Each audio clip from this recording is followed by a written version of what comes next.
Hey everyone, Rick here, and folks, welcome to day 21. Happy Vlogmas, day 21. We have 4 days till Christmas. That can't be right. Tuesday, so Wednesday, Thursday, Friday, Saturday. 4 days, are you kidding me, till Christmas? And I've had these gifts on my counter for so long. I almost wanted to break into them myself and take a look at the goods, but no, patience is a virtue, so we'll just wait. All right, let's get to the intro.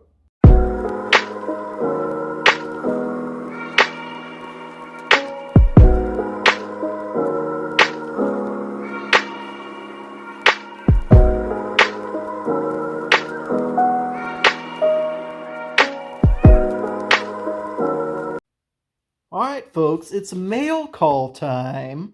We got something from Ford that's Bronco related, and we got a bright pink package. Now, typically, when you get a pink package like this, it could be from one of two places. Either Jeffree Star or Pink Gorilla Games in Seattle, Washington. Well, I'll let you be the judge of who you think this is from. So we're going to open these right now. Let's open the Bronco one first, because I'm pretty sure, and obviously I know what both of these are, but I don't 100% know if this is what this is or not, so let's find out. Oh, so let's turn on more light, first of all. Okay, let's see. Can we read this out loud? The new year always brings feelings of anticipation. While you're busy planning the trails and trips you'll take in your Bronco SUV, we've crafted this homemade 2022 calendar representing Johnson Valley, California, the proving ground for the 6th generation Bronco. Each month highlights a milestone on our journey, and we hope it inspires you for many incredible adventures to come. Instructions: remove monthly calendar panels in wood base from the packaging. Align monthly panels in a stack together in the slot in the base at the end of each month. Move the panel in front to the back for a lasting keepsake. Made in North America. Ooh. I've seen these, of course, being in Bronco groups. I always see these. So this is actually kind of nice. I didn't realize it was actually wood. So this is literally a wood block with Bronco carved into the front of it. And when we lift this up, we have a stack of calendar pages. Let's back this up. Back this up a skosh. So when we take this, I'm going to tear this off to get at these a little easier. Oops, there went number one. There's number two. So here is the year of 2022. And look at that scenic calendar. Isn't that cool? So there you go. There you have it. Month after month. This is what it looks like until you eventually get to December, I guess, is the big one in the back. There you go. That makes sense. Fantastic. Love that. That's actually very cool. Number one looks like it was slightly misaligned a little bit on the left side, but overall, very cool picture. And you can see Sasquatch peeking over the top because that was kind of the theme of this whole thing. So yeah, very, very nice. Stick those in the wood block like that. That looks very cool, right? That's awesome. I love that. Very, very cool. All right, next up, we have the big ol' pink pack. What did we get from Pink Gorilla Games? I'll tell you what, it's what I typically get from them. They have these sales streams every so often. Here we go. First up, we have a Snorlax. Look at this cute little tubby guy. Boop, boop, boop. How adorable is that? It's just a big old chubby Snorlax with, oh, that's right, you guessed it, a Slowpoke. The Slowpoke is also really cute. These were just some that because they do a bunch of plushies. Normally when they have these sales streams, they don't sell their video games online, except they're a very interesting method if you follow them on Twitch, and they have these occasional sales. But every so often on Twitch, they'll be unpacking plushies. And so I've gotten a bunch of Pokemon plushies from them before, but I don't have a Snorlax. And one that I never even really think about getting is Slowpoke. And Slowpoke just looks hilarious. So I picked up one of them as well. All right, that was the mail call for the day. So I don't know what's been going on with me today, but my creative juices have been thoroughly squeezed. I don't know, that sounds like a weird statement, but I've just been like, my mind has been going crazy today. I have been so like thinking about so many things, game things that I want to implement, and also what I want to do to my guest bedroom. So let's flip it around. So here is the guest bedroom, and it's been used maybe twice in my entire life. Let's back this out. Very, at least to me, very plain. I picked out, matching furniture, just very basic. Hung up some art. There's a couple doodads here and there, but overall it's very plain, though I love this color. I don't know if you can kind of see, like on this wall, you can really see this like baby pastel blue. Oh my God, it's my favorite color. I love it. And everything just kind of matches and goes together. It looks all really nice, but I never use this room. I really want to turn it into something else. So there were like 3 or 4 different ideas I had. My very first idea would be to turn this into, I wanted it to be like a game room. I wanted it to be an old school game room. It looked like you stepped into the 70s, like 1974. You're in your parents' rec room, playing Dungeons and Dragons. I wanted a really retro feel to it with retro furniture and all this stuff. The next idea was just more of a game room. I don't care if it was retro, maybe just a modern game room. I wanted table and chairs, or kind of like a living room in the upstairs. Just some more space to store games and stuff, because you've seen my game room. It is completely packed. I'm out of room. The next idea was kind of more along those lines, but more of just an upstairs living room. So I wanted to see about doing a couch, coffee table, television, and then that idea turned into what I truly, truly want right now, which is another like digital gaming room. So what I mean by that is, let me show you over here. So in my actual office, this is the setup in here. So I have these 2 small TVs. I have a couple consoles hooked to them. I have more consoles. I have consoles on every floor of the house. In the basement is the really retro stuff, the NES, SNES, PlayStation. Up here I have the PS2, PS3, and Xbox 360, and then on the living room I have my PS4 and my Switch.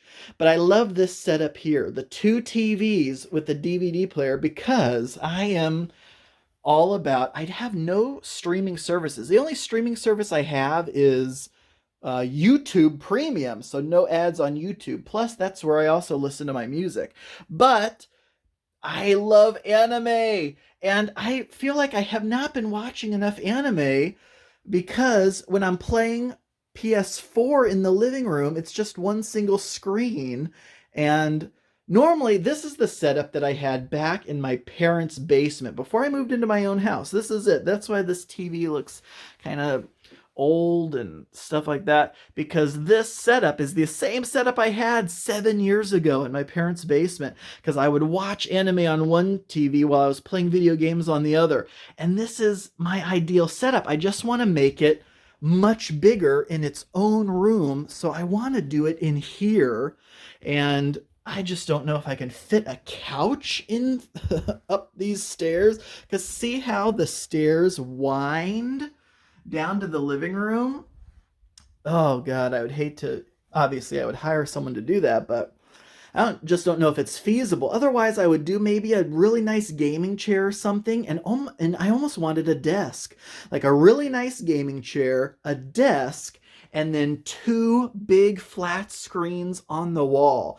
And obviously get rid of all the bedroom furniture. This would no longer be a bedroom. It would be just a big old media room with LED lights around the perimeter and some of those crazy hexagonal or triangular, LED lights that are on the wall like you see on all those super cool game room videos. But that's what I want. 2 big flat screen TVs, at least 2, maybe one, another one. I almost dreamed of having 4 and then also hooking my laptop up to one or something, but I don't want to get too crazy. But at the very least, 1 big flat screen for watching anime and DVDs and other things, and another big flat screen for playing games. And I would probably move my PS4 up here. And then the desk. So I would have writing space and my laptop and maybe a whole on, because I've also wanted to build my own desktop computer, and this would be the perfect opportunity for that. And maybe do a couple screens on a desk. So you'd be sitting over here at a desk with a couple screens, and then above it would be 2 big screens up there. My attention span is like that of a goldfish. I mean, let's flip this around. It's like, it's like any millennial these days. We have a very short attention span, so we've got to have a lot of things going at once. I want to be on my laptop. I want to also be playing PlayStation, and I also want anime playing in the background on the side, while I'm also checking social media on my phone and, whatever else maybe. I just need 10 million things going at once. And right now in the living room, it's just the TV, my phone, and the laptop, and that just is not enough for me. So that's really what I want to do in there, is turn that into a media room. What's the biggest barrier to doing that? It's all that furniture. The mattresses, the dresser, all that stuff. I need to get rid of it somehow, some way, donate it somewhere, have someone come haul it away. That bed's been used like 3 times, and it's been in there for 7 years. It's crazy to think that. But also, with the other space in there, also I can use that for more storage. Because I have a bunch of Lego sets in the closet in there now, and maybe I could bring some board games up there. I don't know if I necessarily want to do that, because I would never play them up there. It would just be mean if I ever did want to play them, I had to come up here to grab them. But so that's one of the things I've been thinking about all day long, and have been for some time, but really kind of thinking about it mostly today. So that's just one of the things. I don't know why I turned it off, because I was just going to come down here. Okay, so the next thing is, and I wrote this down today. Every time I start getting an idea, I've got to write it down. Otherwise, I'm terrible at forgetting, okay? Flip this around, and I wrote a lot of these ideas down. You remember when, on my other channel, my Rick Keppen YouTube channel, where I was talking about that whole, I think I called it Caverns of Undeath. It was a whole system of its own.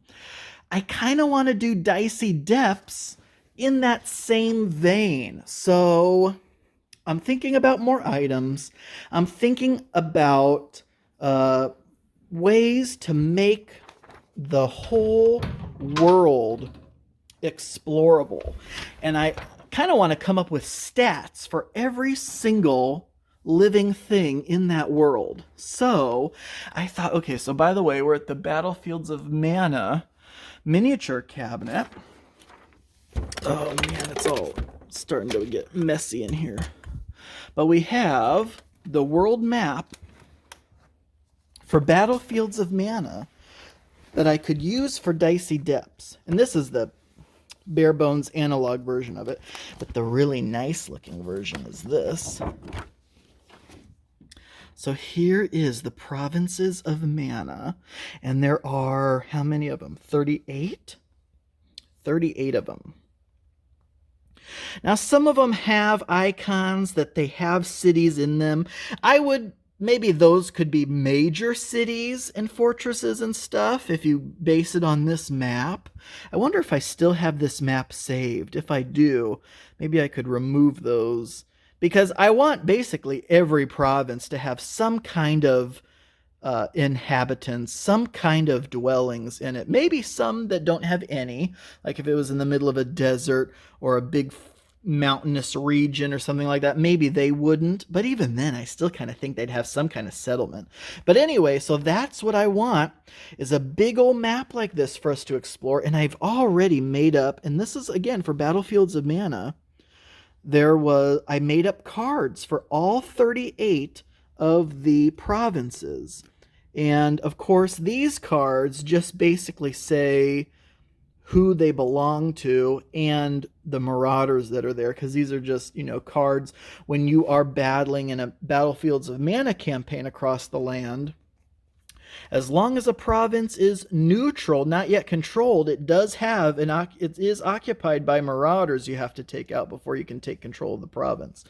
But I'm like, would I want to make 38 more of these cards? Because God, these cards are such a pain in the buns to actually make, though they turned out really nice, at least in my opinion.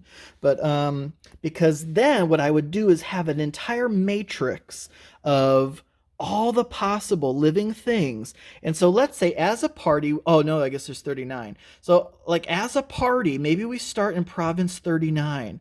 Okay, what do you want to do? Well, here is a chart that shows all the different regions of province 39. Maybe there's a cave to the north, there's a forest to the south, there is a village to the east, maybe there's a couple of hills to the west or whatever. So you'd have a list of every possible place you can explore in that province, and each one of those places has a table of events that you roll on to see what happens there, and you would roll to see what is there in terms of inhabitants. So like you could go to the village to rest, you could go to the village to use the marketplace, you could go to the village to check the message boards, and then we would have every one of these provinces would have a whole table, not just a table, but like a whole written narrative of the background of the province and what can be done there and what the people are like and what is inhabiting the wildlands of that province. And you could do all sorts of exploration things. The reason for this is because I had an epiphany during that game night I had on Friday. We played Dicey Depths, but it was his first time, and I was kind of doing an introductory version of it where I said, okay, this is our first exploration as a group. We didn't even go into a dungeon once. I said, okay, first we have a barroom brawl with an orc. What did I call him? An orc, not brigadier. An orc, not a berserker. What the hell did I call it? And just like an orc brute or something like that. They were in the tavern we were in. And so I rolled up just some basic stats for them and fought them. And then I said, okay, well now let's go.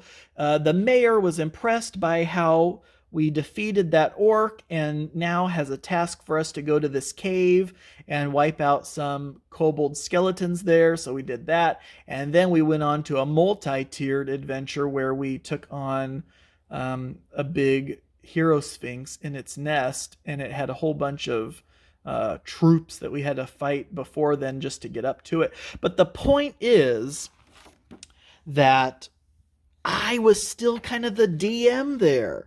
And I don't want to be, and I don't want anyone else to be. I want us all to explore this world ourselves and come up with, or not necessarily come up with, but roll on random event tables. And we have a set list of things that we can do. And sure, I'll be the one who creates that stuff, but I want to create it ahead of time. That Friday with my friend in that game night, I was coming up with it on the fly. Okay, now let's do this. And that was little dungeon mastery, and I don't want to do that. I want it to be, okay, so-and-so, whoever I'm playing with, here's where we are. Okay, now let's look at this list of all the different things we can do. We can go to Sinkmore Cave, and we'll roll on this table and see what inhabits it, and how big it is, and and what we might find there, and then move on after that. Are we done in this province? Okay, let's move to the next province. Okay, what's there to do here? You want to go on a bounty hunt? You want to take some odd jobs so we can get some money to then buy better equipment and move on and do all this other stuff. So it almost worries me because that seems like a lot of world building, and especially when you're talking 39 provinces, coming up with a history, a backstory, demographics, geographics, all that stuff for 39 provinces. That seems like a lot of work, but I want to get it down to just a matrix. Take the very, very simple. That's why Dicey Depths, that's why I made it, so that there was no, if you haven't played it for a year, you could come right back to it because it's super simple. It's not like a big RPG game with all these traits and all this stuff that you don't remember how things work and all this stuff. It's a very simple system. I want to keep it simple, but I want to remove the dungeon master aspect completely from it. I want nothing to do with it. I will create, like, the backstory for everything, but then that's set in stone, so I'm not coming up with it on the fly, because then it feels like, well, Rick, you sent us to a cave of kobold skeletons, why not send us to a cave of goblins? Or, like, why'd you choose one over the other?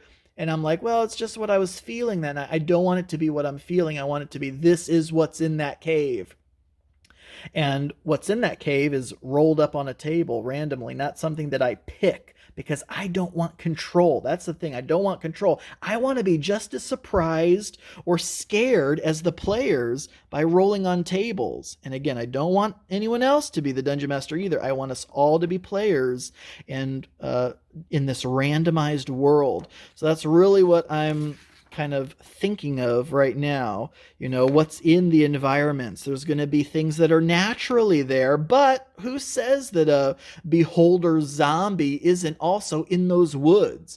Why would a beholder zombie be in those woods? Normally the natural things to be in those woods might be ents or dryads or wolves or spiders.